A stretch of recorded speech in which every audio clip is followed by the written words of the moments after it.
नमस्कार.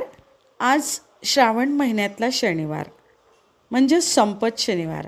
त्यानिमित्त आपण ऐकणार आहोत कहाणी संपत शनिवारची. ऐका परमेश्वरा शनिदेवा, तुमची कहाणी. आटपाट नगर होतं. तिथं एक गरीब ब्राह्मण राहत होता. त्याला 3 सुना होत्या.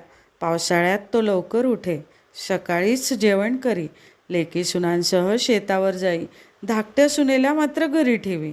त्याप्रमाणे करता करता श्रावण मास आला. पहिल्या शनिवारी ब्राह्मण नित्याप्रमाणे शेतावर गेला. जाताना घरी सुनेला सांगितलं की मुली मुली, आज शनिवार आहे, माडीवर जा, घागरी मडक्यात काही दाणे पहा, थोडेसे काढ, दळून त्याच्या भाकरी कर, केनेकुरडूची भाजी कर, तेरड्याचं बी वाटून ठेव. सुनेनं बरं म्हटलं. माडीवर गेली, दाणे पाहू लागली. अर्ध्या भाकरीपुरते तेवढेच तिने दळले. त्याच्या लहान लहान भाकरी केल्या. केने